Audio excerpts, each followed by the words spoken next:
Just before dawn on July 23, 1999, 46 residents of Tulia, Texas were dragged from their beds to jail.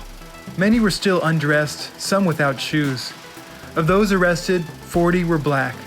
They were charged with dealing cocaine, based solely on the testimony of one white police officer, Tom Coleman.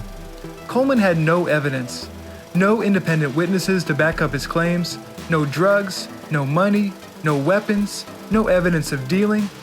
But despite having zero corroboration, Coleman's testimony produced 38 wrongful convictions. The juries, which were all white or mostly white, ultimately convicted 38 men and women, sentencing them to a total of 750 years in prison.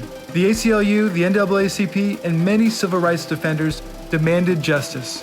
They called on the top law enforcement officials, including Attorney General John Cornyn and his Chief Deputy Michael McCall, to open an investigation, take over the Tulia prosecution, and reverse the unjust convictions.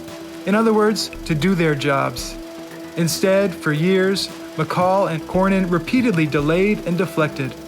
After a Texas legislature committee hearing on Tulia, Representative Senfronia Thompson questioned McCall and called him evasive. Meanwhile, the corrupt officer Coleman was awarded Lawman of the Year. Texas eventually opened an investigation when Cornyn started to campaign for U.S. Senate, but then buried it after Cornyn won. Eventually, in May 2003, a state judge overturned the Tulia convictions. In 2005, Coleman was convicted of blatant perjury and sentenced to 10 months probation.